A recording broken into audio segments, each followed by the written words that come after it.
క్రియలు కర్మలన్నీ జరుగుతూ ఉండొచ్చు ఇంద్రియాలతో, కానీ వీటన్నిటి వెనక ఉండి వాటిని ఆస్వాదించేది ఎవరు? నేనే. అందుకనే దానికి పేరు పెట్టారు. వీటన్నిటినీ లోపల ఆస్వాదించేటువంటి ఆ తత్వానికి ఆత్మ అని పేరు పెట్టారు. ఆత్మ శబ్దానికి గొప్ప అర్థం చెప్తారు శంకరుల నిర్వచనం. సర్వాన్ భోగాన్ అత్తి ఇది ఆత్మ. ఆత్మ శబ్దానికి అర్థం ఏంటనంటే సర్వాన్ భోగాన్ అత్తి ఇది ఆత్మ.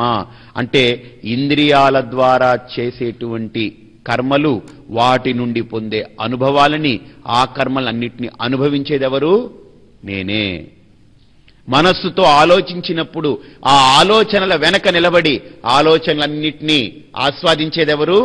నేనే. మనస్సు ఆస్వాదించేదండి.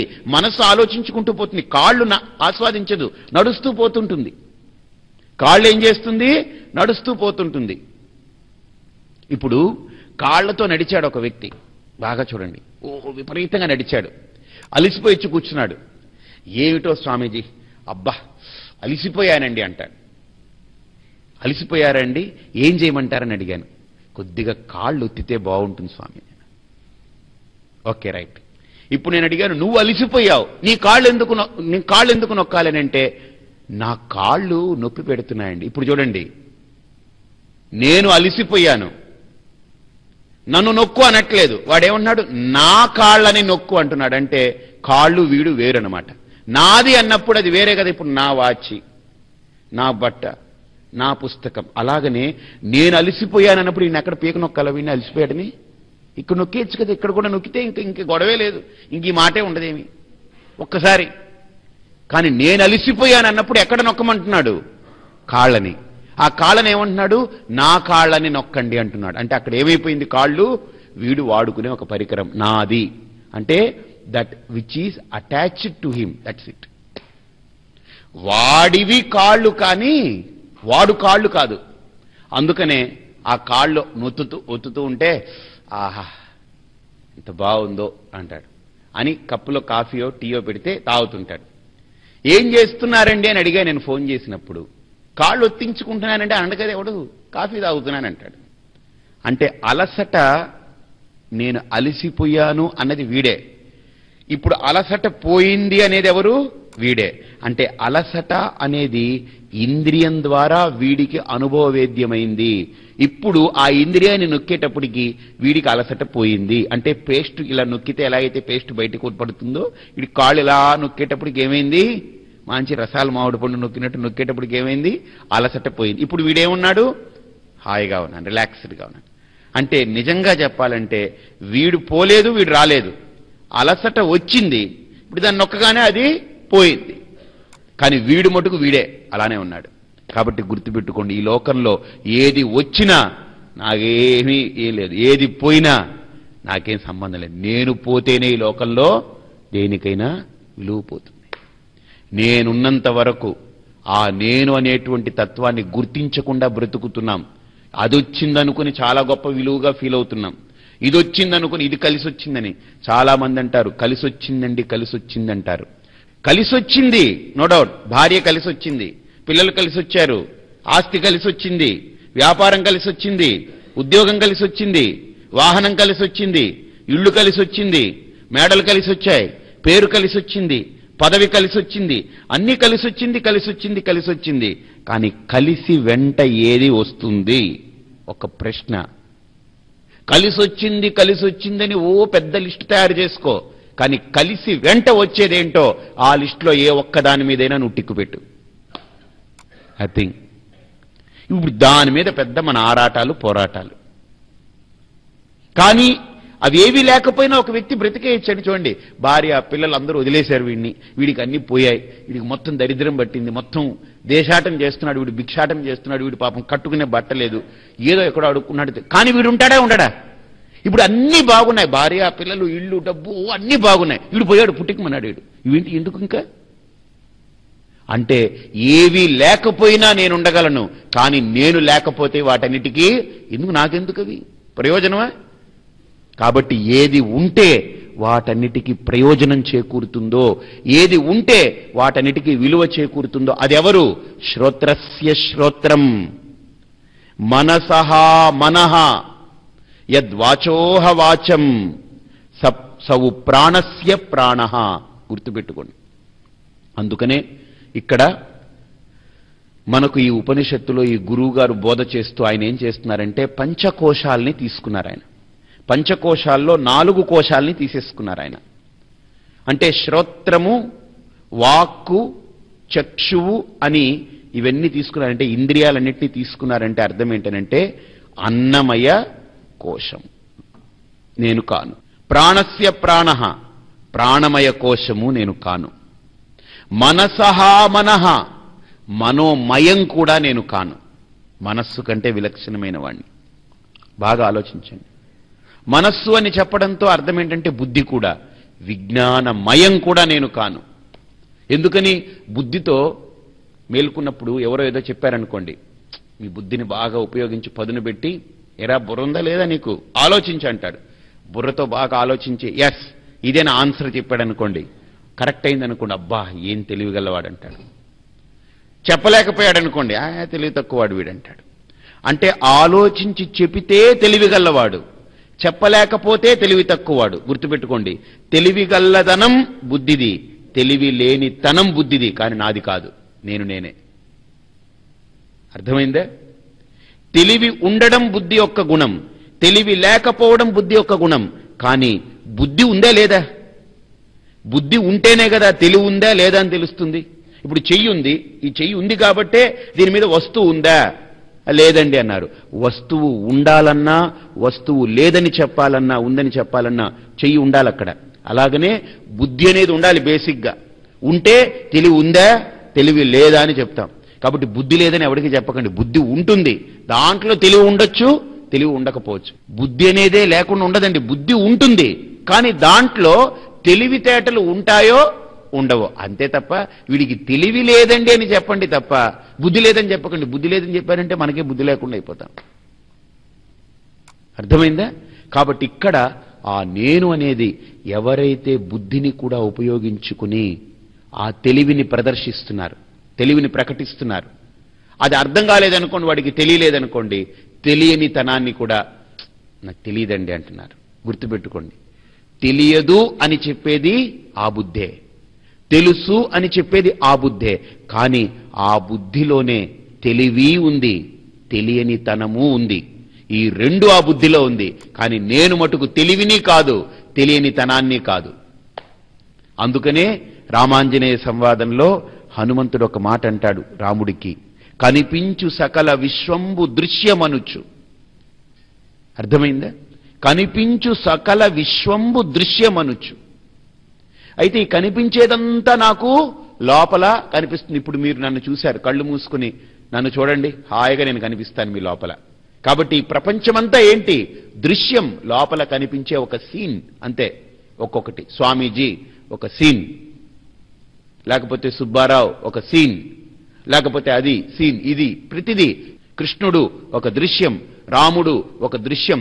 ఈవెన్ మీ ఫిజికల్ బాడీని మీరు లోపల కూర్చొని అలా కళ్ళు మూసుకుని మీ ముక్కు మీ కళ్ళన్నింటినీ అద్దంలో చూసుకుని ఒకసారి మీరు చూసుకోండి, మీ శరీరం కూడా మీకు దృశ్యమైపోతుంది. కనిపించు సకల విశ్వంబు దృశ్యమనుచు. చూడండి, ఈ దృశ్యాలన్నింటినీ ఎవడు చూస్తున్నాడు? నేను. ఈవెన్ నా శరీరాన్ని కూడా లోపల ఒక దృశ్యంగా చూస్తున్నాను. కాబట్టి నేనెవరిని? దృశ్యాలన్నింటినీ చూసే నేనెవరిని? నేను దృశ్యం కాదు. ఇప్పుడు నేను చూస్తున్నప్పుడు కృష్ణుడు అన్నారు, కృష్ణుడిని చూశాను. తర్వాత రాముడు అన్నారు, రాముడిని చూశాను. ఇప్పుడు అమ్మవారు అన్నారు, అమ్మవారిని చూశాను. గణపతి అన్నారు, గణపతిని చూశాను. పరిపూర్ణానంద అన్నారు, ఆయన్ని చూశాను. శంకరాచార్యులు అన్నారు, ఆయన్ని చూశాను. వివేకానందుడు అన్నారు, ఆయన్ని చూశాం. ఇలా మీ శరీరం అన్నారు, ఆ శరీరాన్ని కూడా చూశాను. అంటే ఏది చెబుతున్నానో అవి నాకు లోపల ప్రతీతమవుతూ ఉంది, లోపల కనిపిస్తూ ఉంది. ఆ ప్రతీతమయ్యేది ఏం తెలుసండి? ఒకదాని తర్వాత ఒకటి వెళ్ళిపోతూ ఉంది. కృష్ణుడు వెళ్ళిపోయాడు, రాముడు వచ్చాడు, రాముడు వెళ్ళిపోయాడు, అమ్మవారు వచ్చింది, అమ్మవారు వెళ్ళిపోయింది, పరిపూర్ణానంద, శంకరాచార్యులు, వివేకానంద, ఇలా మీ దేహం ఇలా ఒకటి తర్వాత ఒకటి పోతూ ఉంది. ఎందుకు తెలుసా? దృశ్యములన్నీ పోతూ ఉంటాయి. కానీ వీటన్నిటిని చూసే నేను వాటితో పాటు వెళ్ళిపోయానా? నేను అలానే ఉన్నాను. కానీ నేనెవరిని? నేను దృశ్యం కాదు. నేనెవరిని? ఈ దృశ్యాలు, కదిలిపోయే దృశ్యాలని గుర్తించే దృక్. నేనెవరిని? ద్రష్టా, దృక్.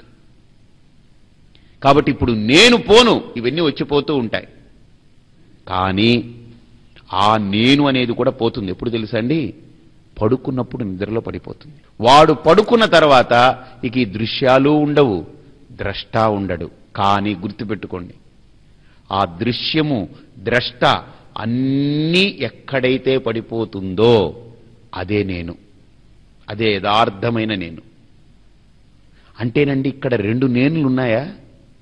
అంటే యథార్థమైన నేను, అబద్ధమైన నేను రెండుందా? ఎస్. ఆ రెండిటి మధ్య తేడాన్ని గుర్తించగలిగితే దాటుతాం మనం. ఆ రెండిటి మధ్య తేడాన్ని గుర్తించకపోతే మనం దాటలేం. అంటే యథార్థమైన నేనుకి, అబద్ధమైన నేనుకి తేడా ఏంటి? ఇక్కడ అదే అంటున్నారు. ఇంద్రియాలు, ప్రాణము, దేహము, మనస్సు, బుద్ధి వీటన్నిటినీ దాటితే, బాగా చూడండి, నేను అనేవాడు ఉదయం లేస్తున్నాడు. వాడు లేచి లేవడంతో, వాడు మేల్కోవడంతో, నేను అనేటువంటి ఉనికితోటే వాడు పలానా అప్పారావు, సుబ్బారావు అని వాడిలో వాడికే ఆ ఉనికితో పాటు లేచింది. ఆ నేను అనేటువంటి రెండక్షరాల ఉనికితో పాటు లేచింది. లేచి నేను మొగుణ్ణి, నా భార్య, నేను తండ్రిని, నా కొడుకులు, నేను కొడుకుని, అదిగో మా నాన్న, ఇవన్నీ లోపల లేచిపోయాయి, లోపల మేల్కొన్నాయి. ఈ దృశ్యాలన్నీ లేచాయి. వీడు ద్రష్ట. ఈ ద్రష్ట లేచాడు, చూసేవాడు లేచాడు, చూడబడేవన్నీ లేచి కూర్చున్నాయి. ఏవేమిటో అన్ని ఆలోచనలు అన్నీ వచ్చి తిరుగుతున్నాయి.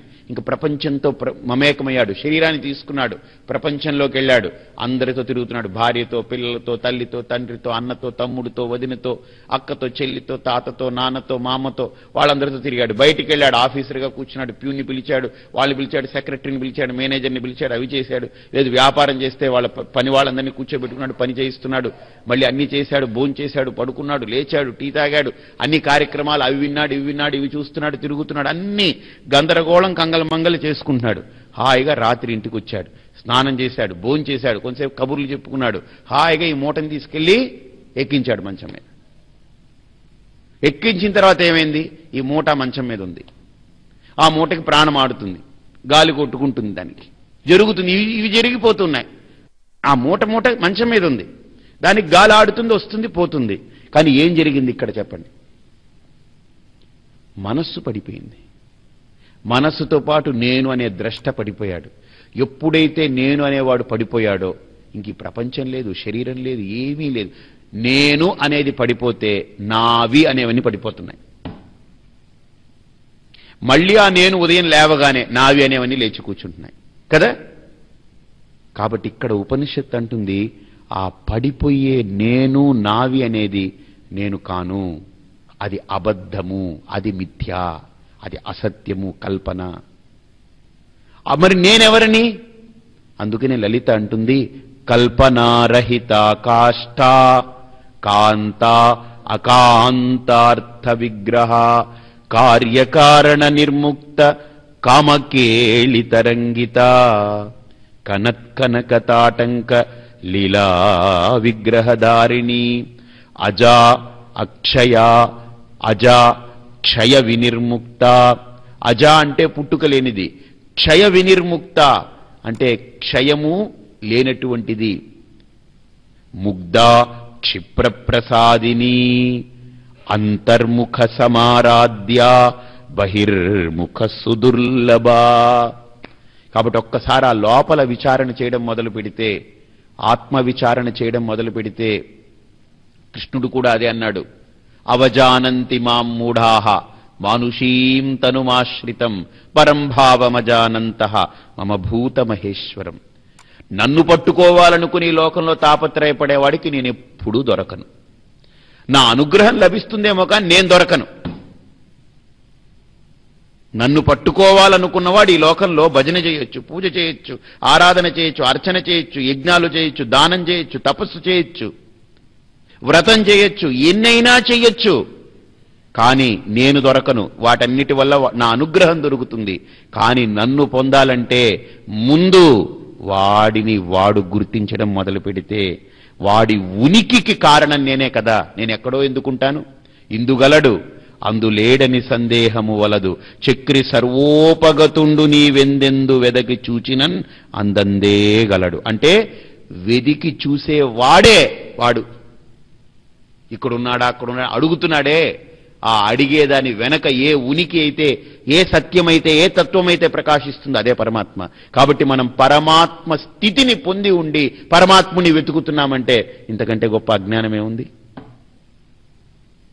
ఆ తత్వస్వరూపమై ఉంటూ దాన్ని మరచి దాన్ని వెతుకుతూ తిరుగుతున్నాం. అందుకనే ఇక్కడ ఉపనిషత్తు అంటుంది, ఎవరైతే ఆ విధమైన విచారణ చేసి ఆ అబద్ధపు అవాస్తవమైన నేను అనేటువంటి దాన్ని దాటుతున్నారో, యథార్థమైన నేను దగ్గరికి ఎవడైతే చేరుకుంటున్నాడో ఆ స్థితిలో ఏముంది? ఆనందో బ్రహ్మే దివ్యజానాత్.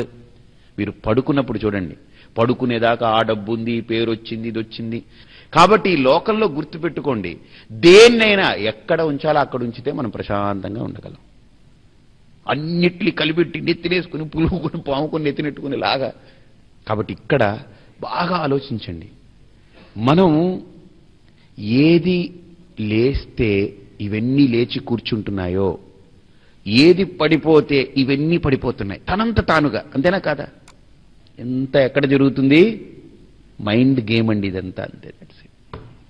ఈ ప్రపంచంలో జరిగేది ప్రతిదీ కూడా జస్ట్ ఒక ఆలోచన, కేవలం ఒక ఆలోచన, ఒక ఐడియా అంతే. కాబట్టి ఇక్కడ ఎవరైతే ఆ స్థితిని గుర్తిస్తారో,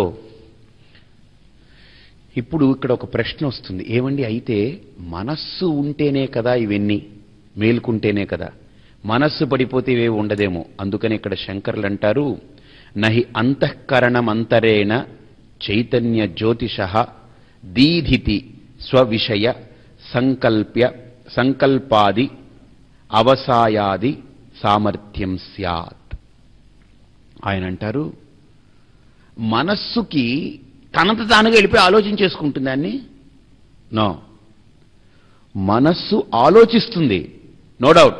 కానీ అది ఆలోచించాలి అనంటే, అది ఆలోచన చెయ్యాలి అనంటే నా ప్రమేయం ఉండాలి, నా శక్తి దానికి ఉండాలి. కళ్ళు చూస్తుంది, నో డౌట్. కానీ చూడాలి అంటే నా ఆజ్ఞ ఉండాలి. చెవులు వింటాయి, నో డౌట్. వినేది చెవులే, కానీ అది వినాలి అని అంటే నా ఆజ్ఞ ఉండాలి. అలాగనే ఇంద్రియాలు కర్మలు చేస్తాయి, కానీ స్వశక్తి లేదు దానికి, పరాధీనము. అలాగనే మనస్సు అనేది ఆలోచిస్తుంది, నో డౌట్, విచారణ చేస్తుంది, సంకల్పిస్తుంది, వికల్పిస్తుంది, ఇవన్నీ మనస్సు చేస్తుంది, కానీ దానికి స్వశక్తి లేదు. అందుకని ఇక్కడ అంటారు, నహి అంతఃకరణమంతరేణ చైతన్య జ్యోతిషః దీదితి స్వవిషయ సంకల్పాది అవసాయాది సామర్థ్యం స్యాత్. ఇప్పుడు నేను అనేవాడే లేకుండా ఆలోచన చేయమండి మనస్సుని. నేను ఆలోచిస్తున్నాను కాబట్టి నేనున్నానండి ఇప్పుడు ఇక్కడ అనేది కరెక్టా? నేనున్నాను కాబట్టి ఇక్కడ ఆలోచనలు కదులుతున్నాయనేది కరెక్టా? అసలు నేనే లేకపోతే ఆలోచనలు ఎక్కడి నుంచి కదులుతాయి? కాబట్టి ఆలోచించేది మనస్సు అయినా దానికి అధిష్టానం ఎవరు? నేను. నేను లేకపోతే ఆలోచనే లేదు, నేనే లేకపోతే అసలు ఏదీ లేదు. కాబట్టి అన్నిటికీ మూలం ఎవరు? నేను. అన్నిటికీ మూల కారణం నేను. అందుకనే మూల కారణం వెవ్వడు, నేను. నేను మూలం. అందుకనే ఆత్మ విద్యని ఇక్కడ బోధిస్తూ ఇక్కడ అంటారు, ఇక్కడ శంకరులు, ఆత్మనా ఏవ అయం జ్యోతిషాస్తే. ఆత్మనా ఏవ అయం జ్యోతిషాస్తే. బృహదారణ్యకోపనిషత్ అంటుంది, నేను ప్రకాశిస్తున్నాను కాబట్టి, స్వప్రకాశమై వెలుగొందుతున్నాను కాబట్టి, ఆ ప్రకాశం ఎలా ఉంది అనంటే సత్యం జ్ఞానమనంతం బ్రహ్మ, సచ్చిదానంద స్వరూపం. అది మీకు అనుభవం ఉంది. ఎలా తెలుసా? అన్ని దేహము, ఇంద్రియాలు, మనసు, బుద్ధి, చిత్తము, ప్రాణం అన్నిటినీ దాటి అన్నీ పడిపోయి మీరుగా నిద్రలో ఉన్నప్పుడు ఎలా ఉన్నారు తెలుసండి? ఆనందంగా ఉన్నారు. అసలు మీకు పరిధి లేదు, పరిమితత్వం లేదు, ఏ రకమైన అధ్యారోపణలు లేవు, ఏ రకమైనటువంటి పరిచ్ఛిన్నతలు లేవు, దేవుడు జీవుడనే భేదం లేదు, ద్వైతం లేదు, ఏది లేదు, సంసారం లేదు, బంధం లేదు, లంపటం లేదు, బాధలు లేవు, దుఃఖాలు లేవు, సుఖాలు లేవు, లోకం లేదు, ఏవీ లేవు. అందుకనే పోతన కూడా భాగవతంలో ఒక శ్లోకం చెప్తారు. లోకంబులు లోకేశులు లోకస్థులు తెగిన తుదిన లోకంబగు పెంచి కటికిన్ అవ్వలనెవ్వండు నేకాకృతినై వెలుగొందువాడు. కాబట్టి లోకాలు పడిపోయాయి. లోకంబులు, లోకేశులు, లోకస్థులు తెగిపోయింది. అన్ని ప్రపంచంతో కట్, నో నెట్వర్క్, టవర్ లేదు.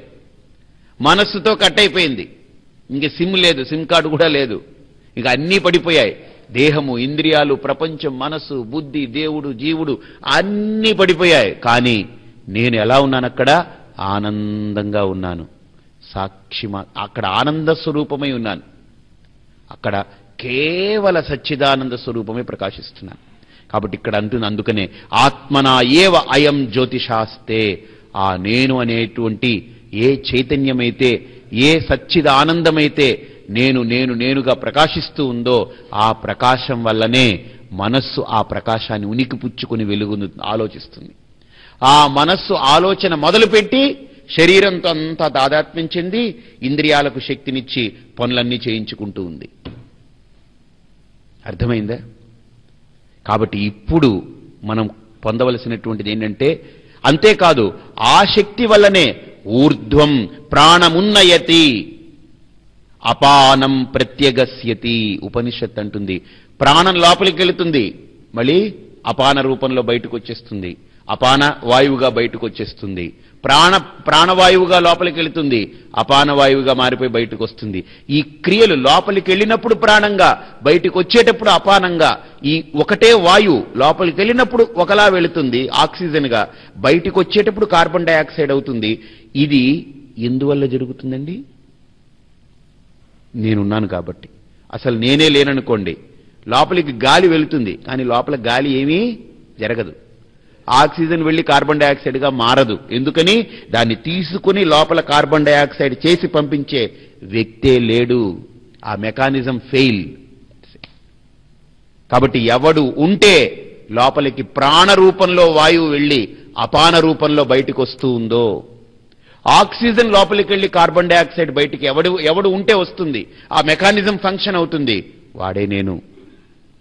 ఎవడు ఉంటే ఆలోచనలు కదులుతున్నాయో, ఈ ప్రపంచంతో ఈ శరీరాన్ని తీసుకెళ్లి కలుపుతూ ఉందో, వాడే నేను. ఎవడు ఉంటే ఇంద్రియాలన్నీ చేతనవంతంగా పనిచేస్తున్నాయో, వాడే నేను. అందుకనే ఇప్పుడు ఆ స్థితిని ఇక్కడ మనకు శాస్త్రం అంటుంది, దాన్ని తెలుసుకున్నటువంటి వాడు, అంటే అట్లీస్ట్ ఇక్కడ ఉపనిషత్ అంటుంది దాన్ని తెలుసుకోవడం అనంటే ఈ దేహేంద్రియ మనోబుద్ధులు నేను కాను, ఇవన్నీ నేను వాడుకునే పరికరాలు అని గుర్తించిన వాడు. ఇప్పుడు భోజనానికి కూర్చుంటామండి, మనకు కంచం పెట్టారు, అర్థమైందా? గ్లాసులో నీళ్లు పెట్టారు, ఒక చిన్న గిన్నెలో పప్పు పెట్టారు, ఇంకో గిన్నెలో పాయసం పెట్టారు, ఇక్కడ అన్ని వడ్డిస్తున్నారు. ప్లేట్లో కూర పెట్టారు, రోటీ పెట్టారు, కొద్దిగా అన్నం పెట్టారు, అప్పడం పెట్టారు, పచ్చడి పెట్టారు, అన్ని పెట్టారు. ఇప్పుడు మనం ఏం చేస్తున్నాం? ఈ పదార్థాలని, తినే పదార్థాల కోసం పాత్రలన్నీ పెట్టారు. అలాగని ఇక్కడ నేను కూడా, నేను అనే దానికోసం ఇవన్నీ పాత్రలు. దేహం ఒక పాత్ర, ఇంద్రియాలు ఒక పాత్ర, మనస్సు ఒక పాత్ర, ప్రాణం ఒక పాత్ర, బుద్ధి, చిత్తము, అహంకారం, ఇవన్నీ పాత్రలు. వీటిని వాడుకుంటున్నాను, వీటిని వదిలేస్తున్నాను, వాడుకుంటున్నాను, వదిలేస్తున్నాను. మరి నేనెవరు? వాడుకుంటూ వీటన్నిటిని వదిలేస్తూ, వాడుకుంటూ వదిలేస్తూ, వీటిని వాడుకోవడం, వదిలేయడం, ఇవి చేస్తూ ఉన్నటువంటి నేనెవరిని, విలక్షణమైన వాణ్ణి. ఆ నేనెవరు అనే ఆలోచన ఎవడైతే మొదలు పెడతాడో వాడు ధీరుడు. వాడే ధీరుడు. ధీరుడంటే ఏంటనంటే, ధీరుడంటే కండలు పెంచిన వాడని కాదు అర్థం. ధీ అంటే బుద్ధితో రమించేవాడు, అంటే జ్ఞానంలో రమించేవాడు. ధీ అంటే జ్ఞానం, అందులో రమించేవాడు. అందుకనే ధియో యోనః ప్రచోదయాత్. ధీ అంటే బుద్ధి, జ్ఞానం.